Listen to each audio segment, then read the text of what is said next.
Je me trouve devant la mairie de Boussières. Je viens rencontrer le maire, monsieur Bernard Astric, qui a pris il y a quelques jours une décision, à mon avis assez courageuse, de interdire le glyphosate.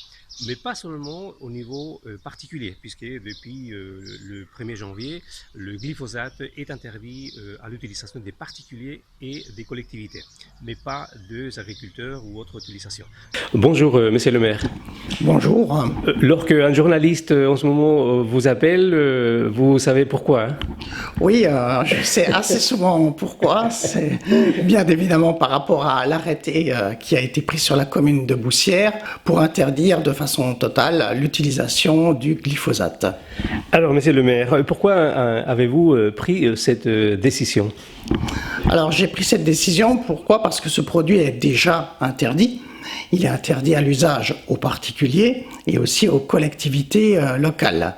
Voilà, reste encore une partie de personnes ou d'organisations qui peuvent l'utiliser, alors que ce produit présente quand même de sérieux risques en matière de santé. Il y a carrément une contradiction, c'est-à-dire on l'interdit aux particuliers, aux collectivités, mais pas aux agriculteurs, par exemple. C'est ça? Par exemple, oui, les agriculteurs peuvent continuer à l'utiliser, y compris à une distance relativement faible des maisons, et donc ainsi contaminer non seulement le biotope naturel, mais effectivement les gens qui seraient à proximité ou qui passeraient près des champs. Monsieur le maire, lorsqu'on prend une décision comme ça, j'imagine que vous l'argumentez. Oui, bien sûr, nous avons pris et nous avons étudié les lois en question et nous avons argumenté sur différents sujets. Déjà, un premier sujet d'ordre purement juridique. D'abord, la loi doit être la même pour tous et s'appliquer de la même façon. Et surtout, ce qui nous étonne le plus, c'est que ce produit, quand même, est très largement reconnu comme cancérigène ou cancérigène probable, aussi bien en France qu'à l'étranger. On nous demande aussi d'appliquer toujours, et c'est une bonne chose, le principe de précaution. Quand il y a un doute, et là le doute est quand même très fort, donc on retire le produit et on attend d'avoir des études qui donnent des résultats fiables. Voilà. Ensuite, le principe aussi qu'on a appliqué, ce sont les chartes qui régissent notamment les chartes paysagères de la CAGB et du Grand Besançon, et différents textes de loi faisant référence à la protection et à la santé de nos habitants. Comment on procède? Est-ce que c'est un vote? Vous convoquez une réunion ou c'est une décision du maire? Non, absolument pas. C'est une décision effectivement du maire qui prend un arrêté par rapport à un danger ou un péril imminent. Voilà. Pour ne rien vous cacher, nous en avions discuté en conseil municipal et une très large majorité avait décidé qu'elle me soutiendrait dans cette prise de décision. Alors, vous vous attendez à la réponse? Vous la connaissez plus ou moins, la réponse de la préfecture? Oui, on s'attend à une réponse de la préfecture et j'apprends à l'instant qu'on vient de la recevoir. Voilà. Donc on va pouvoir savoir exactement ce qu'il dit cette réponse de la préfecture, là.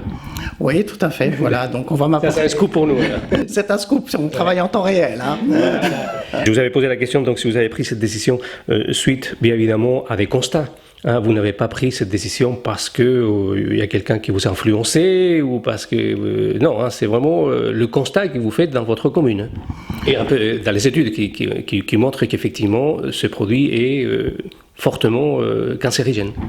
Oui, c'est un constat que tout le monde peut faire hein, et qui vient, je dirais, s'ajouter à d'autres perturbations des milieux et des biotopes qui nous entourent. Vous savez que je suis apiculteur amateur. Moi, je constate que les populations d'abeilles vont très très mal, plus particulièrement cette année. Il n'y a pas que les pesticides et les produits de cette nature, il y a aussi naturellement le réchauffement climatique. On constate que la population d'insectes diminue dramatiquement et le corollaire immédiat de cette diminution de population d'insectes, c'est la diminution de la population d'oiseaux, mais de chauves-souris, qui sont les premiers dans la chaîne alimentaire à se nourrir des insectes. À côté de ça, on a des effets dévastateurs sur nos forêts, les hêtres, les chênes souffrent énormément et de la chaleur et de certains insectes qui du coup prolifèrent, quoi. Monsieur le maire, pour prendre une décision comme celle que vous venez de prendre, j'imagine qu'il faut un certain courage politique. J'ai l'impression que vous n'êtes pas très nombreux, en tout cas dans le Doubs ou en France, à prendre des décisions comme ça. Dans le Doubs, à ma connaissance, il n'y a que 2 communes qui ont pris cette décision, Audincourt et nous-mêmes. Je sais que d'autres communes, Langouet en Bretagne, a pris la même décision. Il se trouve que le maire est aussi apiculteur et je pense qu'il est tout comme moi en première ligne pour constater les dégâts de ce produit, quoi. Mais il n'y a pas que ça, hein. Il y a quand même des études très sérieuses qui ont été faites en France et à l'étranger et qui soulignent très clairement la dangerosité de ce produit. Il est quand même reconnu comme cancérigène probable en France. Dans certains pays, il est interdit. Est-ce que vous avez été contacté par des autres communes, des maires qui approuvent ou désapprouvent ou qui vont peut-être faire la même chose que vous? Oui, on a eu quelques contacts, notamment par Internet, de communes qui souhaitent, pour certaines, nous féliciter, pour d'autres, avoir une copie de cet arrêté. Vous avez des gens qui sont pour, qui sont contre. J'imagine que vous faites des amis et des ennemis. Et comment ça se passe? Comment vous prenez ça? Oh, des amis, des ennemis. Ennemi est un bien grand mot. Ouais.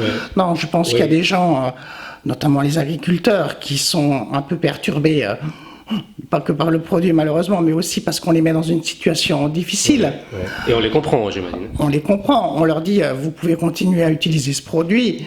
Ce sont des gens qui sont tout à fait conscients que c'est un produit qui est dangereux et hautement toxique pour eux et surtout pour leurs enfants, nés ou à venir, parce que c'est quand même un perturbateur endocrinien lourd. C'est un produit qui a des effets sur le très long terme. Donc c'est vrai qu'eux sont dans une situation délicate et ils ont aussi des problématiques économiques à régler. Les alternatives ne sont pas encore bien claires. Donc c'est aussi pour ça qu'on leur a laissé continuer à utiliser ce poison, quoi. Je rencontre beaucoup plus de messages de solidarité et de soutien. Parce qu'il y a un moment donné, il faut effectivement prendre des décisions, même si elles sont difficiles. Et il faudra bien que l'État clarifie sa position et tranche une fois pour toutes sur... Je pense qu'au moment où vous avez pris cette décision, vous connaissiez déjà la réponse. Et qu'est-ce que vous attendez en plus de la réponse? Parce que la réponse va être non. La réponse on parle, c'est illégal, hein, vous êtes hors la loi peut-être, je ne sais pas, mais qu'est-ce que vous attendez de plus? La réponse, on la connaît, ça va être... ce n'est pas la compétence du maire. Voilà. C'est-à-dire qu'on va me retoquer que la compétence en matière d'arrêté pour ce type de produit relève du ministère de l'Agriculture. Moi, j'ai tendance à considérer que la santé de mes habitants relève aussi de ma compétence, et c'est une des premières compétences du maire. Donc, cette décision, on va très certainement la contester.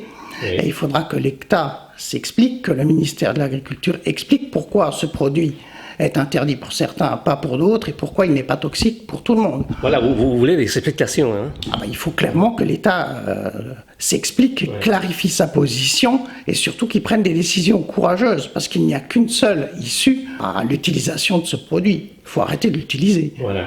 Et aux États-Unis, il y a déjà des procès qui ont été même gagnés par les plaignants, hein, des personnes qui ont des cancers, qui vont bientôt mourir parce qu'ils ont utilisé le Roundup ou cet herbicide, donc le glyphosate.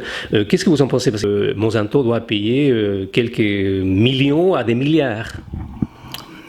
Ces procès mettent en avant la dangerosité de ce produit, hein. On connaît ses effets sur les batraciens, sur les animaux de laboratoire, hein. On a fait beaucoup d'essais sur les rats notamment. C'est un produit qui attaque tout ce qui est liaison neuronale. Il attaque le cerveau, la moelle épinière, mais il attaque aussi l'être humain en provoquant des cancers, des lymphomes. Il y a les cas américains, effectivement, qui relevaient des cancers, mais il y a des pays en Amérique du Sud ou au Sri Lanka où on l'a utilisé de façon très intensive et il fait des dégâts terribles là-bas.